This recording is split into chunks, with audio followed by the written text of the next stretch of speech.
Live social media sessions are the best possible use of your marketing time for so many reasons. You can repurpose them, you can connect in real time with those who are interested in you and your topic. You learn from the questions and from the topic. And your platform algorithm, the one that you're using, will reward you for doing it. Plus, you gain confidence every time you do it. I'm going to talk about a lot right now.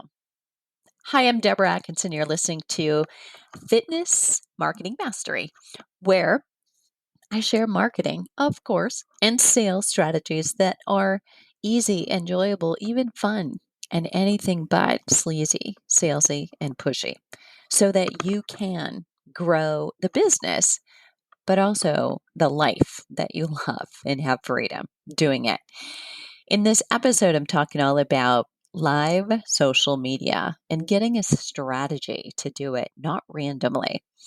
And I want to, before we jump in, call your attention to this. If this is an area where you feel like, oh my gosh, I'm doing this, I'm actually making some of these mistakes, and the information is helpful. At the end, I'll share a little bit about a masterclass where I definitely talk about how to help women who are in midlife, but I'm also talking about a mastermind opportunity for you in 2021.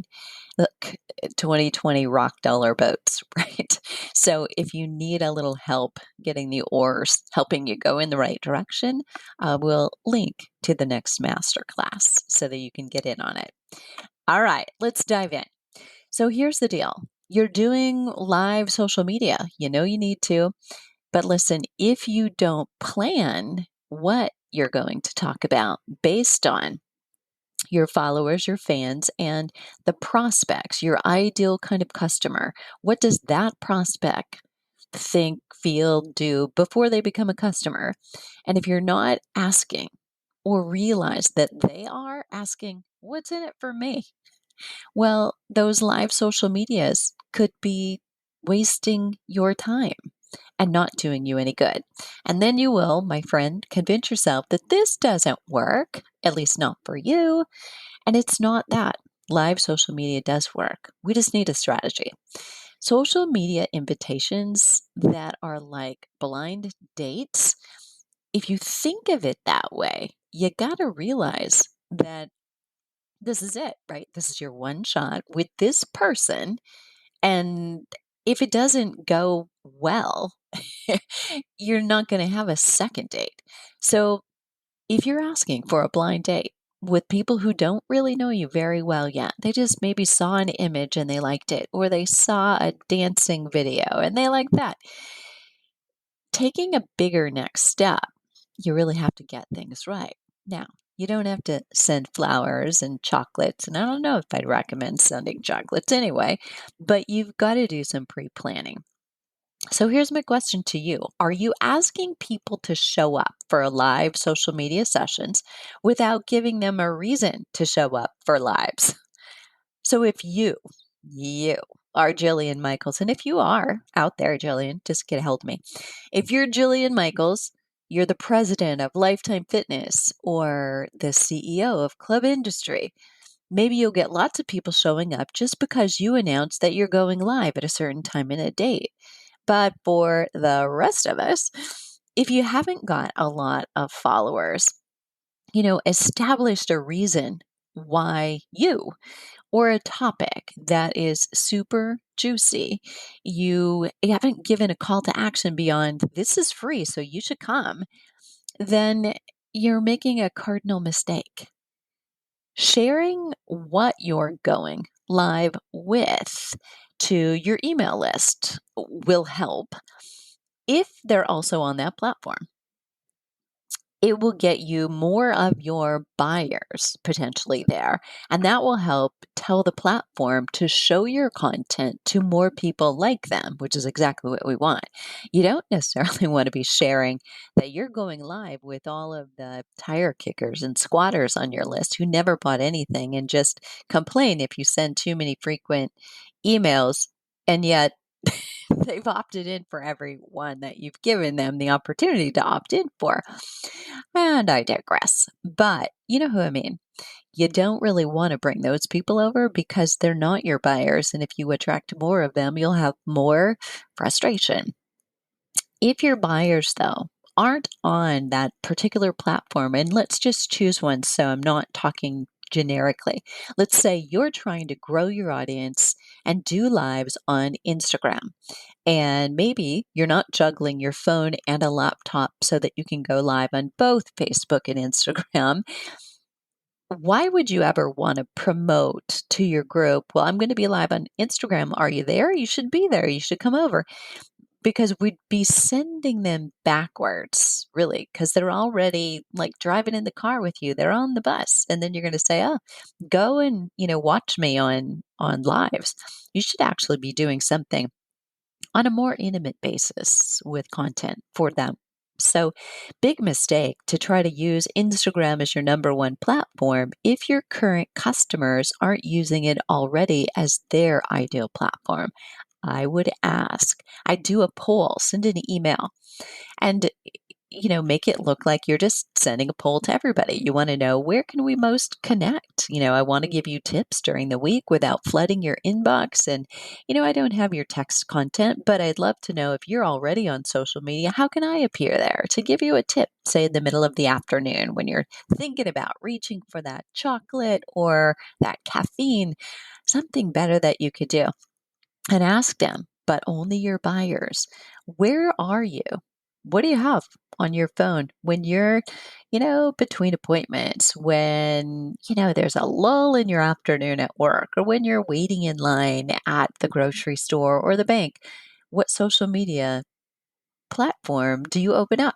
Ask them that question. And whatever your buyers say, the majority of them, that's where you want to be. Okay. So I want you to be careful about that sending customers backward without a plan. Why spend time and energy promoting a social media platform, right? When they're already your customers. So I would say that's a silly waste of time when you really, for them, you want to be thinking about how you upsell those people or take them to the next step in their journey. Keep them busy doing your program instead of taking them backward to a relationship on social. Now, if they're there already, great, no problem if they tune in, but you want to be giving your paying customers more exclusive material, more step by step systems to reach success. And you also want to tease the fact that, of course, you do that so that someone doesn't think, well, just because I follow you on lives, that I'm getting all of your best stuff, right? If they feel like, well, I can get your videos, I can get your tips, by YouTube and Instagram, and so why would I ever need to buy something when I can just do it here? You've got to let them know that, going through a custom build program and a step by step process is very different than randomly just using one of those exercise videos. Tell them to, when you're going to do a live, you've got to tell them what's in it for them. Here's questions that you want to be able to answer before you ever go live. What will you teach? What will they learn? And what will you share? So, listen, those three questions. In fact, when I do monthly webinars for my customers or for literally my prospective customers, that's exactly how I lay out the content on the page, the invitation or the registration page. My team requests the answers, my answers to those questions based on the topic that we've chose for that month, and I add it to the form we've created, and then they've got the layout and the system down to build the registration page. That's something I've been doing. I've been doing webinars, or now I call them master classes. I just like it better, monthly for 6 years. And before that, 2 years before that, I did them weekly. And that was for a very nominal fee for some paid webinars. And yeah, weekly. That's a lot of content in a course of a year. And I also now, for the last 4 years, I do a separate masterclass every month for my members. So the first Wednesday of the month I have on my schedule, that's for my masterclass. The second Wednesday, that is for open to the public. And really, that's kind of a lead magnet. So I'm always teaching, but also teasing, for those people who want to take a next step. And now they've got enough knowledge to know they need to do something. Maybe they can do it on their own, but a lot of people really want the step by step and save me some time, please, right? So that's a crazy amount of practice when you add all that up. That's over 300 live master classes that I've delivered. And systematically, we've nailed how do we get people there? How do we make sure that they show up? What are the things we do beforehand? What are the things I do during to keep them on and keep them active? Because you can see who's paying attention and who is scrolling through other social media, just kind of listening, but they're in another tab. And, I call them back to me often and I'll ask a question, a survey, a poll, or I'll call out somebody's name. Literally, it brings them back pretty quickly. They know you're seeing them. It's like Santa Claus. So, all of those things, are pieces that you actually want to take to your social media. But you've got easy entry with live social media. You don't have any barrier like you do with webinars or offering that. You don't need to use Zoom or go to Webinar, which is the platform I use. And there are plenty of other, Webinar Jam where you can offer webinars or master classes. You don't have to get comfortable with them and how they work, but you do absolutely want to be as organized as if you were doing a master class or a webinar. Like you're going to think of it as you're going to be up on stage teaching to an audience and you've been invited to come and be the guest speaker. I mean, you would not wing that, right? So think of this as your first date, a blind date. The question you have to answer is, will there be a second date? Do you have enough fun things planned? So use a proven model. Here's one. Take a look at any syllabus from a course. So it could be a university course, it could be a CEC, for continuing education credits. It doesn't matter, but courses are almost all still built on that kind of a format. Like, what are the objectives of the course? What are the 5 things that somebody's going to learn or be able to do after the course? Use the blurb that's used to advertise courses at conferences or programs that you've signed up for. And I say that specifically. That little detail is important. So if it got you to sign up, it's likely got some good strategy in the marketing and the words in the description. So look at them, study them. It offered and teased some really good content, right? Now, who knows whether the content was good, right? The point is the marketing was good. So I'm not talking about once you got to the course, how was that? I'm talking about what got you there in the first place. The delivery during, that's up to you. Good enough to get you to invest time and money and energy to do it, right? Most of the things that you and I are going to choose to spend time on will make decisions based on level of importance and maybe convenience. So, if I see you're live, maybe I've got my phone in my hand and all of a sudden, oh, so and so went live because I'm following you. I might check it out for a few seconds. And yeah, I'm talking a few seconds, like 7 seconds. We've got the attention span of a guppy right now, most of us. So if you don't grab me, that, however, is another podcast. It's about what you do and say in those first 7 to 10 seconds when somebody hops on. Because let me tell you this, you don't say, well, we've got a few minutes, so I'm going to wait and we'll get started after this in a few minutes. And you don't start late. You dive right into the content. You start talking about content rich stuff that you have teased or they'll be gone. We've got better things to do, right? So we'll go into that on another podcast about getting on and getting started ASAP, no chit chat. But if you go to the effort, and you should, of promoting a live that you're going to do on a certain day and certain time, then you want to make sure that you've thought about that schedule. Will they stay? Is this a time when you offer that live? Is this a time when your audience wants to be on social media? It's not just convenient for you. And I know, yeah, we should all do things at our own convenience, but you really got to take a big look at, is this a time that your audience wants to be on social media? If you're not looking at your insights and seeing when is the biggest spike when they're on social and using that as a time to predict when you will have the most success going live, you're crazy, right? So you want to look at a time, but you also want to think about what else might they be doing.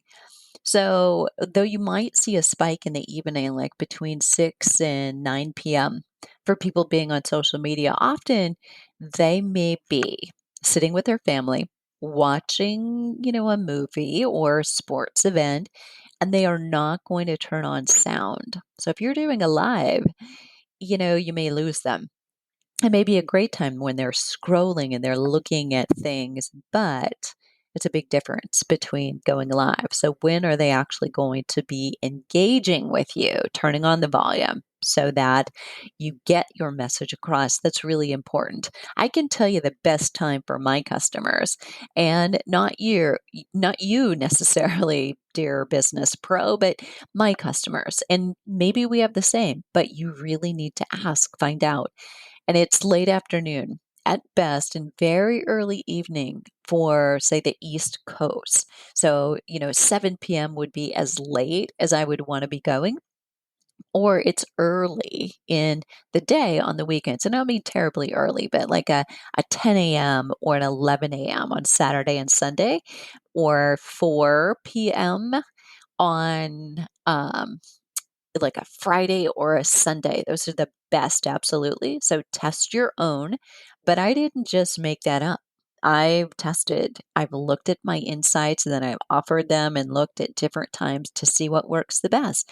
Do you know when your customers want to be online and when they'll show up? And are you consciously thinking about that? What's in it for them? So even though when you do a live, the recording will stay, the more juice you can generate by the more people, the more engagement when you are on live, the more that will get shown as a recommendation for someone else. So I hope I've given you some things to think about in regard to your live social media strategy. And you, of course, may just want to do it, jump in and get comfortable without promoting. This is the time that you're going to be on, and then get more organized and use what little intel you get from those to plan. You can always change, but help calm your nerves down, boost your confidence, and have a list of things that you're going to talk about. Think 3 questions about a topic that you're going to answer and tease them. Make sure they know this is not just random. So, an ask me anything works, but only after you've established some amount of credibility that you are the expert in one very particular niche. So, an ask me anything is kind of challenging if you're not specifically known for one small thing. So, just for instance, being a physical therapist, you might want to narrow that down to, today I'm going to do an ask me anything about knees, or ask me anything about hips, or ask me anything about shoulders, or shoulders and upper back. So think about how do you narrow it down, and then do and ask me anything if that's your goal. It really has to be organized for you and for them. So you'll never be, you won't ever attract customers and build authority in one niche if you don't organize it. But also, that organization, it's like structure gives you freedom. You'll feel so much better. And you can have those questions in front of you. Just put them right next to your screen while you're doing that live. And they don't need to know you're reading them, or you can tell them, hey, I wanted to stay on track here, so I'm reading these questions, and this one is from blah, blah, blah. So you can read it even though you wrote it as if it's from somebody else. So remember, the key to success is going deep in a niche, not wide. Like, you're not the expert for everybody. So I will put a link below this podcast to the aforementioned masterclass. So, for most fitness professionals right now in these times that we're in, standing out, how to create a brand online, not melt into the sea of all trainers, all fitness instructors, all yoga instructors who are now all online competing for the same customer that you are. So, if you're working with women in midlife, this will be of interest twofold. One, it's about the mistakes that so many people are making when they're exercising and they're females in midlife, or that trainers and health coaches make working with them, as well as how do you build your business and your brand through strategies with social media, but also with your email and with making offers people can't resist. And how do you start building a business that is totally about systems so you're not scrambling ever? You've got more stable revenue coming in. And if that sounds good, I will see you on the flip side. What are you waiting for? The world needs you now more than ever. And I know that you may need a little leg up, and I hope this has been helpful. See you on live.